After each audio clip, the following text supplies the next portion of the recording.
Assalamualaikum warahmatullahi wabarakatuh. Alhamdulillah nahmaduhu wa nasta'inuhu wa na'udzu billahi min syururi anfusina wa min sayyiati a'malina. May yahdihillahu fala mudilla lahu wa may yudlilhu fala hadiya lahu. Wa nashhadu an la ilaha illallah wa nashhadu anna Muhammadan abduhu wa rasuluhu amma ba'd. فإن خير الحديث كتاب الله وخير الهدي هدي محمد وشر الأمور محدثاتها وكل محدثة بدعة وكل بدعة ضلالة وكل ضلالة في النار.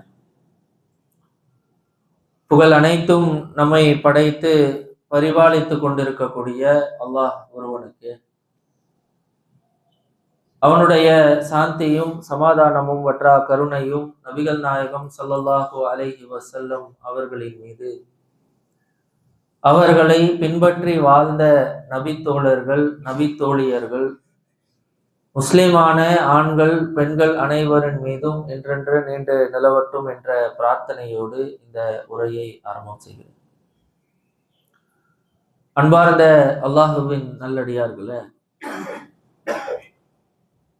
அல்லாஹுடைய பேரருளால் இன்றைக்கு உலகத்தில பயணிக்கக்கூடிய நாம பல்வேறு இலக்குகளை கொண்டு இந்த உலகத்தில் நம்முடைய பயணம் என்பது இருக்கின்றது. ஆனால் இந்த உலகத்தில் நமக்கு பல்வேறு இழப்புகள் இருந்தாலும்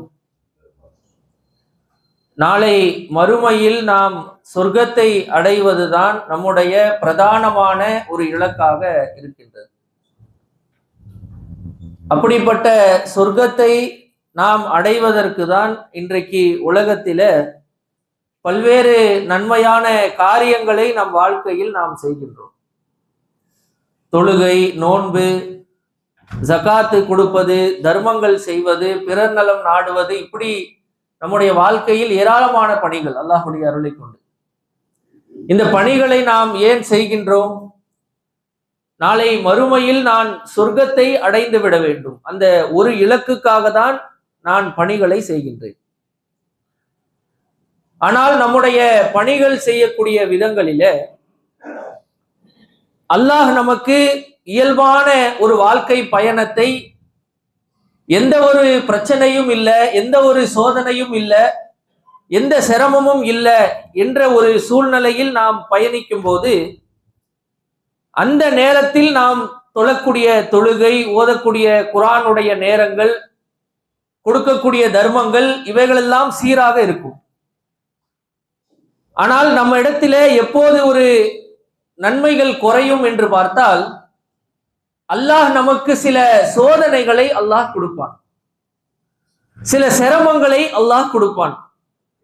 அந்த சிரமங்களையும் சோதனைகளையும் அல்லாஹ் நமக்கு கொடுக்கும் போது நாம் செய்யக்கூடிய நன்மைகளையும் நாம் சற்று குறைத்துக் கொள்கின்றோம். இது எல்லாருடைய வாழ்க்கையில் நடைபெறக்கூடிய இயல்பான ஒன்று. இயல்பான காலகட்டத்திலே ஃபஜருடைய தொழுகை, ஐவேளை தொழுகை, பள்ளியில் வந்து தொழக்கூடியவராக இருப்போம். ஆனால் அல்லாஹ் ஒரு நோயை கொடுத்தான்னு வச்சுக்கங்களேன், கொஞ்சம் ஃபஜருடைய தொழுகை அப்படியே குறையும். அல்லாஹ் கடையில ஒரு பிரச்சனையை கொடுத்தான்னு வச்சுக்கங்களேன், அந்த பிரச்சனை குறித்து இரவெல்லாம் யோசித்துக் கொண்டு காலை ஃபஜர் தொழுவதை நாம் விட்டு விடுவோம். பொருளாதாரத்திலே அல்லாஹ் ஒரு நெருக்கடியை கொடுத்தான்னு வச்சுக்கங்களேன், தர்மம் செய்வதை நாம் குறைத்துக் கொள்வோம். அப்ப இயல்பாக நம் வாழ்க்கை செல்லும் போது நான் நன்மை செய்வதை விட்டு எந்த ஒரு தடம்புறலும் இல்லை, சீராக செய்து கொண்டு இருப்பேன். ஆனா அல்லாஹ் ஒரு கஷ்டத்தை எனக்கு கொடுக்கும் போது நான் செய்யக்கூடிய நன்மையை கொஞ்சம் குறைச்சிப்பேன். இது நம்முடைய வாழ்க்கையில் இயல்பாக உள்ளக்கூடிய விஷயம். ஆனால் இப்படி ஒரு வாழ்க்கை பயணம் என்பது இஸ்லாம் வலியுறுத்தியக்கூடிய வாழ்க்கை பயணம் அல்ல. இஸ்லாமிய மார்க்கத்தில பல்வேறு செய்திகள், சிரமமான நேரத்தில் நன்மைகளை அதிகமாக செய்ய வேண்டும் என்று மார்க்கம் வலியுறுத்துதுங்க. நம்ம வாழ்க்கை பயணம் அதற்கு அப்படியே மாற்றமாக இருக்குது. ஆனா மார்க்கம் சொல்லக்கூடிய அறிவுரைகளை எடுத்து பார்த்தால், ஒரு சிரமத்தை அல்லாஹ் உனக்கு கொடுக்கும் போது அந்த சிரமத்தை சகித்து கொண்டு நாம் நன்மைகளை அதிகமாக செய்ய வேண்டும். இது மார்க்கம் சொல்லக்கூடிய ஒரு அறிவுரை. லுக்மான் என்ற அத்தியாயத்தில அல்லாஹ் லுக்மான் என்ற ஒரு நல்லடியாரை பற்றி குர்ஆன்ல சொல்லி காட்டுறான். அவங்க நபி எல்லாம் கிடையாதுங்க. நம்மளை போன்ற ஒரு மனிதராக வாழ்ந்தவர்கள் தன்னுடைய மகனுக்கு சொல்லக்கூடிய பல்வேறு அறிவுரைகளை அந்த வசனத்திலே, அந்த அத்தியாயமாக அல்லாஹ் லுக்மான் என்ற அத்தியாயத்திலே சொல்லி காட்டுறான். அதுல 17வது வசனத்திலே அல்லாஹ் சொல்லும் போது லுக்மான் தன்னுடைய மகனுக்கு சொல்லக்கூடிய அறிவுரையை பற்றி அல்லாஹ் குர்ஆன்ல சொல்றான். ஸ்டார்டிங்ல இருந்தே அதுதான் இருக்கும். இந்த 17வது வசனத்தை நீங்கள் எடுத்து பார்த்தால் லுக்மான் தன்னுடைய மகனுக்கு சொல்றாங்க, யா புனைய, அருமை மகனே, அஸ்ஸலாத், தொழுகையை நீ நிலைநாட்டு, நன்மையை ஏவு, தீமையை தடு. அவங்க மகனை கூப்பிட்டு என்ன சொல்றாங்கன்னா, மகனே நீ தொழுகையை நிலைநாட்ட வேண்டும், நன்மையான காரியங்களை நீ செய்ய வேண்டும், தீமையை விட்டு நீ தடுத்து கொள்ள வேண்டும் என்ற அறிவுரையை சொல்றாங்க. அதை சொல்லிட்டு அடுத்து அவங்க தகப்பனார் சொல்றாங்க, இப்படி நீ நன்மைகள் செய்யும் போது அல்லாஹ் உனக்கு சில சிரமங்களை கொடுக்கதான் செய்வான், அல்லாஹ் சில சோதனைகளை கொடுக்கதான் செய்வான். அவங்க தகப்பனார் சொல்றாங்க, அந்த சோதனைகளை, அந்த சிரமங்களை நீ சகித்து கொண்டு வாழ். ஒரு நன்மையை செய்யலான்னு நீ போவ, அல்லாஹ் ஒரு சோதனை இறக்குவான். ஒரு தொழுகையை நிலைநாட்டலான்னு காலையில போவ, அல்லாஹ் நோயை கொடுத்து உன்னை சோதிப்பான். தன்னுடைய மகனுக்கு சொல்றாங்க, அடே நீ நன்மை செய்யும் போது உனக்கு சில சிரமம் வரும், அதை நீ சகித்துக்க. அந்த வசனத்தினுடைய கடைசியில சொல்றாங்க, அல்லாஹ்விடத்தில உறுதிமிக்க காரியம் என்றால் இதுதான். என்னுடைய ஈமான், என்னுடைய இறை நம்பிக்கை உறுதியாக இருக்குது அப்படின்றதுக்கு சான்று என்ன அப்படின்னா, அல்லாஹ் ஒரு சிரமத்தை கொடுத்தாலும் அந்த சிரமத்தை சகித்து கொண்டு என் தொழுகையை நான் நிலைநாட்டுவேன். அல்லாஹ் எனக்கு பொருளாதார கஷ்டத்தை கொடுத்தாலும் அந்த கஷ்டத்தை சகித்து கொண்டு நான் தர்மத்தை செய்வேன். அல்லாஹ் எனக்கு உடல் ரீதியான பாதிப்புகளை கொடுத்தாலும் அந்த பாதிப்பை சகித்து கொண்டு ஃபஜருடைய தொழுகையை நான் தொழுவேன். இப்படி யாரு செய்கிறார்களோ அவர்களுடைய ஈமான் உறுதிமிக்கதாக இருக்குது என்று அல்லாஹ் குர்ஆன்ல சொல்லி காட்டுறான். அப்ப நாம ஈமான்ல ஸ்ட்ராங்கா இருக்கிறோமா என்பதை சோதிக்க வேண்டும் என்றால், நம்முடைய ஈமான் உறுதிப்படுத்த வேண்டும் என்றால், எவ்வளவு சிரமங்கள் அல்லாஹ் கொடுத்தாலும் சரி, இயல்பான நேரத்தில், சிரமம் இல்லாத நேரத்தில் நாம என்ன நன்மையை செஞ்சோமோ அதை தொடர்ச்சியாக நாம செய்ய வேண்டும். இப்படி அல்லாஹ் அறிவுரை சொல்லும் போது நமக்கு சில சந்தேகங்கள் வரும்.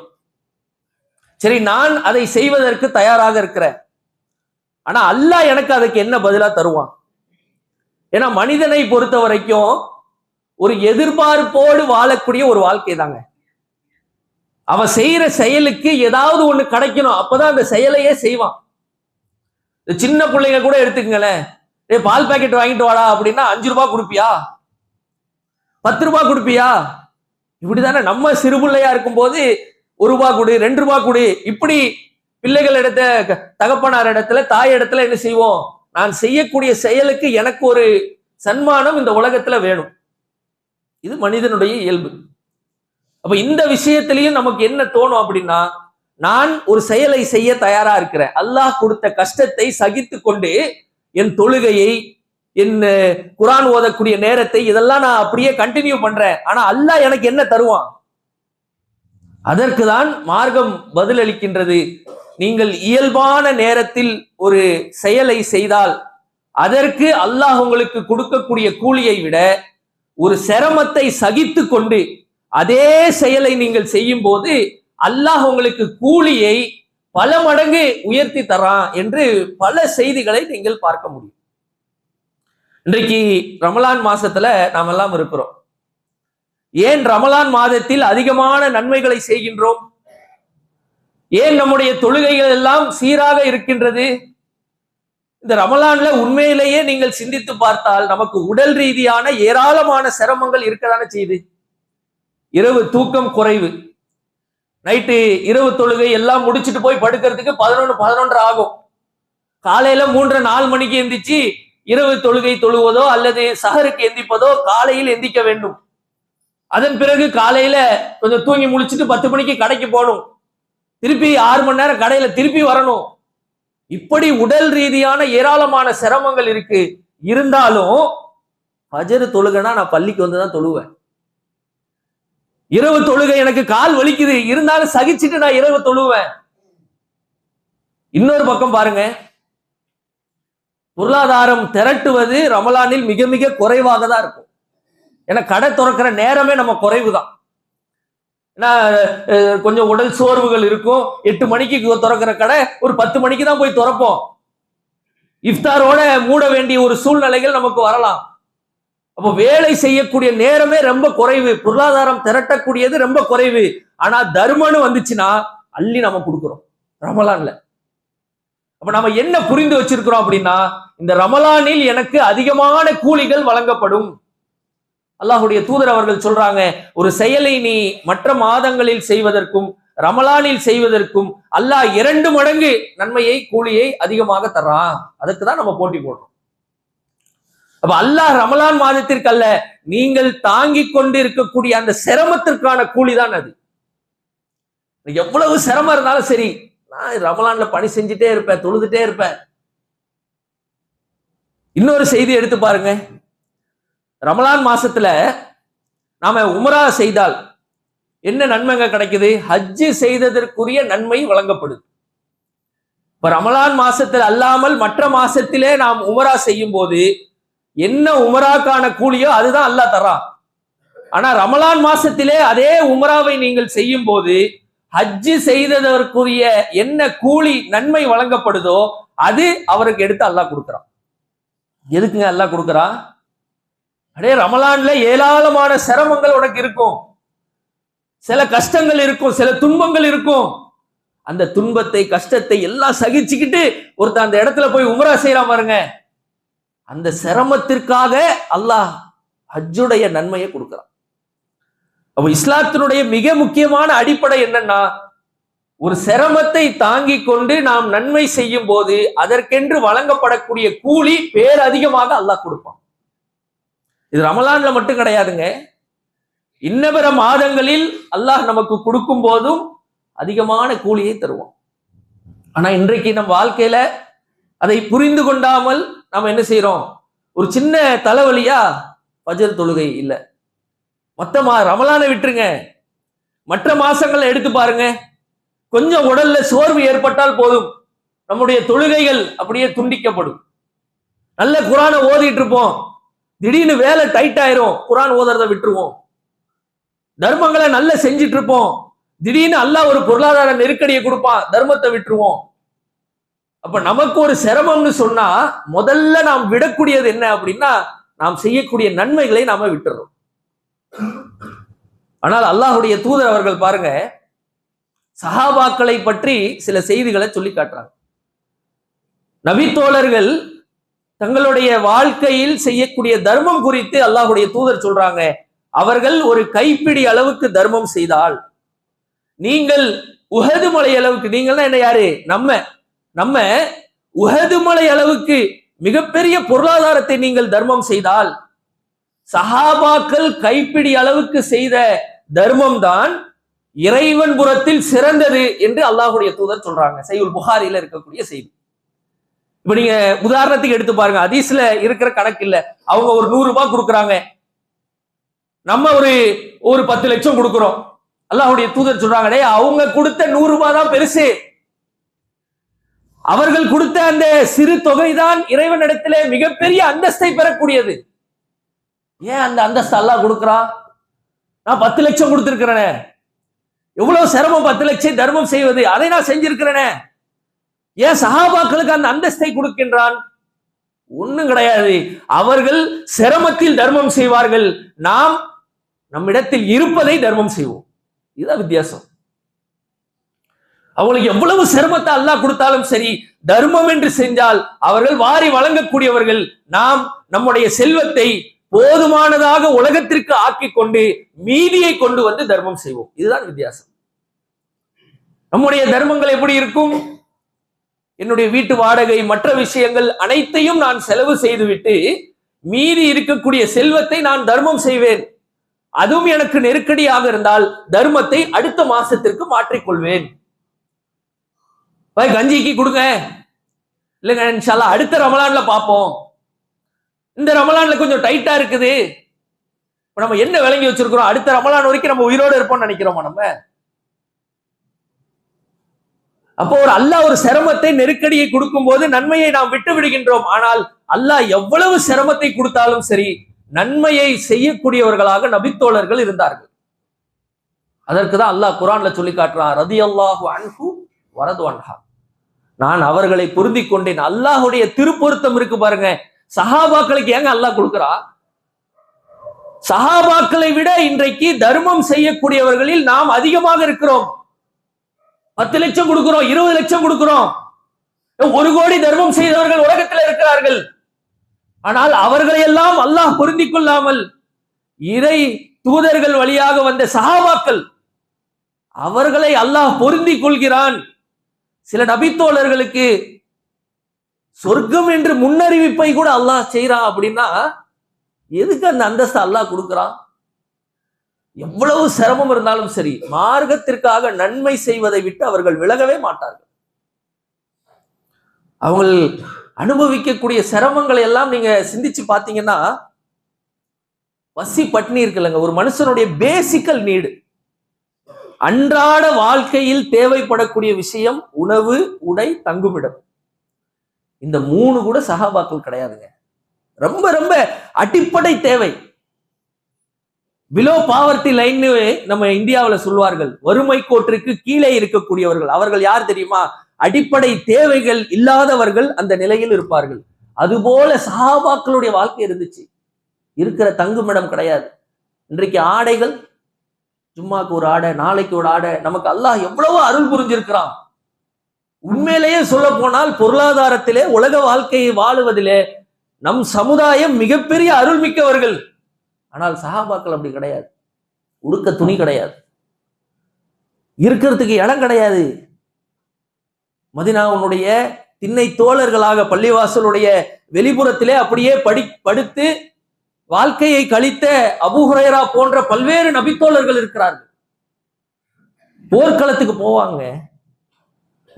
இன்னைக்கு நாம ஆர்ப்பாட்டம் அது போல நிகழ்வுகளுக்கு போகும்போது தேவையான உணவுகள் எல்லாத்தையும் எடுத்துட்டு போறோம். சஹாபாக்கள் போர்க்களத்துக்கு போவார்கள்.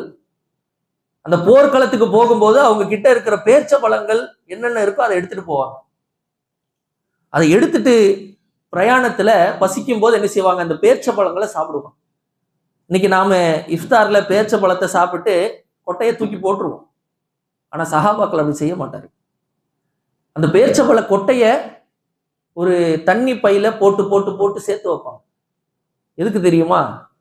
பேர்ச்ச பழங்கள்லாம் முடிஞ்சிருச்சுன்னா ரொம்ப பசி எடுக்கும் பாருங்க, ஒண்ணுமே கிடையாது. அந்த பேர்ச்ச பழத்தினுடைய கொட்டைகளை வாயில அப்படியே மெண்டு சாப்பிடுவாங்க. அதுமே ஒரு உணவுப் பொருளா இருந்துச்சு. அந்த பேர்ச்ச பழ கொட்டைகளும் முடிஞ்சிருங்க. சில சஹாபாக்கள் என்ன செய்வார்கள் தெரியுமா? அல்லாஹ்வுடைய தூதரும் அப்படிதான் இருந்தாங்க. அவங்க அங்க இங்க கடக்கிற கல் இருக்கு பாருங்க, கல்லை எடுத்து வயிற்றுல இருக்க கட்டிடுவாங்க. இப்ப வயிற்ற வலின்னு வச்சுக்கங்களேன், ஒரு தலகாணிய வயிற்றுல இருக்க பிடிச்சிட்டு படுக்கிறோம்ல, இது மாதிரி சஹாபாக்கள் பசிக்கும் போது என்ன செய்வாங்க? பிரயாணத்துல இருக்கிறாங்க, எவ்வளவு சிரமம். கல்லை எடுத்து வயிற்றுல கட்டி அவங்களுடைய பசியை அடக்கி கொள்வார்கள். அந்த பசியும் தாங்க முடியாத ஒரு சூழ்நிலை போகும்போது அந்த நபித்தோழர் சொல்றாங்க, நாங்க ஒரு ஆடு எப்படி அந்த மரத்துடைய இலை சாப்பிடுமோ அது மாதிரி வேற வழி இல்லை எங்களுக்கு. ஏன்னா பேர்ச்ச பழம் முடிஞ்சிருச்சு, பேர்ச்ச பழம் கொட்டை முடிஞ்சிருச்சு, பசியை அடக்கலான்னு கல்லு கட்டினா அதை தாண்டி சில சஹாபாக்கள் மயக்கம் அடைந்து கீழே விடுறாங்க. அந்த மரங்களுடைய இலைகளை நாங்க பிச்சு பிச்சு சாப்பிடுவோம். அதை பிச்சு சாப்பிட்ட பிறகு அந்த நபித்தோழர் சொல்றாங்க, எப்படி ஒரு ஆடு தன்னுடைய மலத்தை கழிக்குமோ, சும்மா சாதாரணமான விஷயம் கிடையாதுங்க. ஒரு ஆடு தன்னுடைய மலத்தை எப்படி கழிக்குமோ அதுபோல நபித்தோழர்கள் நாங்கள் எங்கள் வாழ்க்கையில் இயற்கையான கழிப்பை கூட ஒரு ஆட்டை போல நாங்கள் கழிக்கக்கூடியவர். எவ்வளவு சிரமம் பாருங்களேன். ஒரு சாதாரண சாப்பாடு கிடையாது. சில நபித்தோழர்கள் எல்லாம் சில போர்க்களங்களில் சென்று அவர்கள் போருக்கு சென்று ஷஹீதாகலை, பசியில் மயக்கத்தில் ஷஹீதானவர்கள் இருக்கிறார்கள். தண்ணி இல்லாம போர்க்களத்தை கலந்து கொண்ட நபித்தோழர்கள். தண்ணி கிடையாது. அவங்க தண்ணி என்ன தெரியுமா, ஒரு கட்டத்துல தண்ணி தவிக்கிற ஜாஸ்தி ஆகும் போது அல்லாஹ்வுடைய தூதர் அவர்கள் ஒரு ஒட்டகத்தை அறுத்து அதனுடைய இறப்பையை எடுத்து அந்த இறப்பையை புளியும் போது வரக்கூடிய தண்ணி இருக்கு பாருங்க, அதை ஒரு நிர்பந்தத்தின் அடிப்படையில் அல்லாஹ்வுடைய தூதர் அவர்கள் சஹாபாக்கள் கொடுத்தார். அல்லாஹ் அக்பர். ஒரு தண்ணி இல்லாம சாப்பாடு இல்லாம ஒரு சமுதாயம் வாழ்ந்து இந்த மார்க்கத்திற்காக அர்ப்பணித்திருக்கிறார்கள் என்றால் அது எவ்வளவு சிரமத்தில அவர்கள் அந்த அர்ப்பணிப்பை செய்ய வேண்டும். அவங்களுடைய இலக்கெல்லாம் ஒண்ணுதான். இந்த உலகத்துல அல்லாஹ் என்ன கஷ்டத்தை தந்தாலும் சரி, மார்க்கத்துக்காக நான் ஓடிட்டே இருப்பேன், ஆனால் மறுமையில் நான் சொர்க்கத்தை வாங்குவேன். அது மட்டும்தான் அவங்களுடைய இலக்கு. அதற்குதான் அல்லாஹ்வுடைய தூதர் அவர்கள் சொல்றாங்க, கைப்பிடி அளவுக்கு தர்மம் செய்தால் ஏன் சிறந்ததுன்னு இப்ப நமக்கு விளங்கும். அப்படிதானங்க? எவ்வளவு செய்தாலும் அதை ஈடுகட்ட முடியாது. அவ்வளவு சிரமங்களை தாங்கி கொண்டு செய்தார்கள். ஏன்னா சிரமத்தில் நாம் நன்மை செய்யும் போது அதிகமான கூலியா அல்லாஹ் தரான். ஷைத்தான் நம்ம உள்ளத்துல இன்னொரு சிந்தனையும் போடுவான். அடே, உனக்கு சிரமத்தை சகித்து கொண்டு செஞ்சா உனக்கு நன்மை கிடைக்கும், சரிதான், உன் சிரமம் போகுமான்னு கேட்பான் ஷைத்தான். அப்படிதானே? ஷைத்தான் நம்மள நன்மை செய்யவே விடமாட்டான். நீ என்ன நன்மை செய்ய போனாலும் சரி முதல் ஆளா வந்து நிற்பான். ஷைத்தான் இன்னொன்னு என்ன போடுவான், அடே உனக்கு உடம்பு சரியில்லை, நீ சகிச்சுக்கிட்டு பண்ற, உனக்கு உடம்பு சரியில்லாதது கம்மியாகுமா, உன் பொருளாதார நெருக்கடி இருக்குது, நீ தர்மம் பண்ற, நன்மை கிடைக்கும், மாற்று கருத்து இல்ல, ஆனால் உனக்கு அந்த பொருளாதார நெருக்கடி போகுமா, அதானுங்க மெயின். என் சிரமம் போக்கப்படணுமே. ஆனால் மார்க்கம் சொல்லுது, நீங்கள் இறை திருப்திக்காக இறங்கும் போது அதை இறங்கிவிட்டு அல்லாஹ்விடத்திலே நீங்கள் கையேந்தினால் உங்களுக்கு அல்லாஹ் உங்க சிரமத்தை அல்லாஹ் போக்குவான். பத்ர் யுத்தம் எடுத்து பாருங்க, குர்ஆன்ல அல்லாஹ் சொல்லி காட்டுறான். பத்ர் யுத்தம் நோன்பு காலத்தில் நடைபெற்ற ஒரு யுத்தம். யோசிச்சு பாருங்க, நோன்புல சாதாரணமா கடைக்கு போயிட்டு வர முடியலங்க, சாதாரணமா வெயில்ல ஒரு 2 ஹவர் சுத்திட்டு வர முடியல, ஜும்மாவுக்கு வரோம்னா கொஞ்சம் வந்து அப்பா ஏசில உட்கார்ந்தா கொஞ்சம் நிம்மதியா இருக்கும், இப்படியான நிலையில இருக்கிறோம். ஆனால் பத்ர் யுத்தம் நோன்பு காலத்தில் நடைபெற்ற ஒரு யுத்தம். அந்த யுத்தத்துல ஒரு சிரமமான சூழ்நிலை வருது. அல்லாஹ்வுடைய தூதர் கேட்கிறாங்க, நாம மதீனாவுக்கே திரும்பி போயிடலாமா இல்ல இவங்களோட போரிடலாமா? ஏன் அந்த கேள்வியை கேட்கிறாங்க அப்படின்னா, அவங்க போருக்காக உண்மையிலே மதீனாவில இருந்து கிளம்பி வரல. மக்காவில இருந்து வரக்கூடிய அந்த வியாபாரிகள், அந்த காஃபிர்கள், அவர்களை வழிமறைப்பதற்காக தான் வர்றாங்க. அப்ப அல்லாஹ்வுடைய தூதர் கிட்ட சரியான ஆயுதங்கள் கிடையாது, முதல் போரு சரியான அனுபவம் கிடையாது. அப்ப அல்லாஹ்வுடைய தூதர் கேட்கிறாங்க, எப்ப நான் போருன்னு சொல்லி உங்களை கூட்டு வரல, ஆனா வந்த இடத்துல போருடைய சூழ்நிலை ஏற்படுது, இப்ப நம்ம என்ன செய்யலாம்னு சொல்லிட்டு மக்களுக்கு முஹாஜிர்கள் இடத்திலும் மதீனத்து அன்சாரிகள் இடத்திலும் கேட்கிறாங்க. 2 பேரும் அந்த சிரமத்துல சொல்லக்கூடியது, குறிப்பா அன்சாரிகள் தான் பெரும் கூட்டமாக அந்த நம்ம இடத்துல இருந்தாங்க. 300 பேர்ல அதிகமா அன்சாரிகள் தான். அவங்க சொல்றாங்க, அல்லாஹ்வுடைய தூதரே, நீங்கள் ஒரு குதிரை படையை எடுத்துக்கொண்டு அந்த கடலிலே விழ வேண்டும் என்று கட்டளையிட்டாலும் நாங்கள் செய்வோம். எங்களை போய் நீங்க கேள்வி கேட்கிறீங்களா? என்னப்பா போருக்கு போலாமா வேணாம், நாங்க ரெடியா இருக்கிறோம், தயாரா இருக்கிறோம். அப்ப அந்த தயாரிப்பில் வந்த பிறகு நாளைய தினம் போர் நடக்க போகுது. நைட்டு அல்லாஹ்வுடைய தூதர் அவர்கள் அல்லாஹ் இடத்துல கையேந்துறாங்க. ஒரு சிரமத்துல பணி செய்வதற்கு வந்து விட்டார்கள். இப்ப சிரமத்தை போக்கணும்ல, அல்லாஹ்வுடைய தூதர் செஞ்ச வழிமுறை என்ன தெரியுமா? அல்லாஹ் இடத்துல கையேந்துறார்கள். இரவு முழுக்க அல்லாஹ்வுடைய தூதர் அழுகிறார்கள், இறைவா, இந்த பத்ர் யுத்தத்திலே நாங்க வந்த 300 பேரை அவர்கள் கொலை செய்து விட்டால் இஸ்லாத்தை சொல்வதற்கு ஆட்களே கிடையாது. அவ்வளவு சிரமத்துல கண்ணீர் வடிக்கிறாங்க, எப்படியாவது எங்களை காப்பாத்திரு, எப்படியாவது இந்த போர்ல வெற்றி குரு. அபூபக்கர் சித்திக் ரலியல்லாஹு அன்ஹு வந்து சொல்றாங்க, அல்லாஹ்வுடைய தூதரே, போதும், நீங்கள் கண்ணீர் வடித்தது போதும், நீங்கள் அழுதது போதும், அல்லாஹ் உங்களுடைய துவாவை கபூலாக்குவான், நீங்களே இவ்வளவு அழுகிறீங்க. அழுது அழுது அழுது அல்லாஹ்வுடைய தூதர் கண்ணீர் வடிக்கிறாங்க, அல்லாஹ்விடத்துல ஒப்படைக்கிறாங்க, இறைவா, ஒரு சிரமத்துல நாங்க போருக்கு தயாராயிட்டோம், இந்த சிரமத்தை நீதான் போக்க வேண்டும். அல்லாஹ்விடத்துல ஒப்படைக்கிறாங்க. அடுத்த நாள் நடந்தது என்ன தெரியுமாங்க? குர்ஆன்ல நீங்கள் எடுத்து பாருங்கள். அந்த பத்ர் யுத்தம் முடிந்த பிறகு சஹாபாக்கள் வந்து அல்லாஹ்வுடைய தூதர் இடத்துல சொல்றார்கள், அல்லாஹ்வுடைய தூதர் அவர்களே, நாங்கள் வாளை எடுத்து எதிரியுடைய கழுத்து அருகாமையில் சென்றோம், ஆனால் கழுத்து துண்டாக்கப்பட்டது. நாங்கள் அம்புகளை எடுத்து எங்கள் அம்புகள் சென்று கொண்டிருக்குது, எதிரிகள் தாக்கப்பட்டு விட்டார்கள். அல்லாஹ் குர்ஆன்ல சொல்றான், மலக்குமார்களை கொண்டு அந்த பத்ர் யுத்தத்திற்கு அல்லாஹ் வெற்றியை கொடுத்தான். அல்லாஹ் அக்பர். இதுதாங்க நம்ம ஒரு சிரமத்துல, ஒரு கஷ்டத்துல, ஒரு நன்மையை செய்துவிட்டு நாம் செய்ய வேண்டிய பணி என்ன தெரியுமா? அல்லாஹ் இடத்திலே கையேந்த வேண்டும். இறைவா, எனக்கு உடம்பு சரியில்லை, ரொம்ப முடியல, ஆனா நான் ஃபஜ்ருடைய தொழுகைக்கு உன் பள்ளிக்காக வந்துட்டேன், ஒரு நன்மைக்கு வந்துட்டேன், என்னுடைய சிரமத்தை, என்னுடைய உடல்நிலையை நீ தான் பார்த்துக்கணும். அல்லாஹ் இடத்துல கேட்கும். இறைவா, நான் பொருளாதார நெருக்கடியில இருக்கிறேன், தர்மம் கேட்கும் போது தர்மத்தை கொடுத்துட்டேன், என் பொருளாதார நெருக்கடியை நீ தான் பார்த்துக்கணும். எப்படி அல்லாஹுடைய தூதர் அவர்கள் பத்ர் யுத்தத்திலே கேட்டார்களோ அதுபோல நாமும் ஒரு சிரமத்திலே நாம் பணி செய்து விட்டு நம்முடைய சிரமத்தை போக்கக்கூடிய பொறுப்பை அல்லாஹ்விடத்திலே ஒப்படைத்து விட வேண்டும். அப்படி நாம் ஒப்படைத்தோமே ஆனால் அல்லாஹ் எப்படி மலக்குமார்களை கொண்டு பத்ர் யுத்தத்திற்கு வெற்றியை கொடுத்தானோ, அந்த சிரமத்தை போக்கினானோ, அல்லாஹ் அதுபோல நம்முடைய சிரமத்தையும் இன்ஷா அல்லாஹ் அல்லாஹ் என்ன செய்வான்? போக்கக்கூடியவனா இருப்பான். அப்போ எந்த சூழ்நிலையிலையும் எப்படி இயல்பான வாழ்க்கையில் நாம் தொழுகை போன்ற நன்மைகளை செய்தோமோ அதுபோல அல்லாஹ் என்ன சோதனை நமக்கு கொடுத்தாலும் சரி, நம்முடைய தொழுகை, நோன்பு, ஜகாத்து, தர்மங்கள், இதுல இருந்து நாம் என்ன செஞ்சிடக்கூடாது?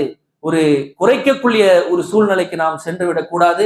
வல்ல ரஹ்மான் அதுபோல ஒரு வாழ்க்கை பயணத்தை நமக்கு தர வேண்டும் என்ற பிரார்த்தனையோடு இந்த முதல் உரையை நிறைவு செய்கிறேன். அஸ்ஸலாமு அலைக்கும்.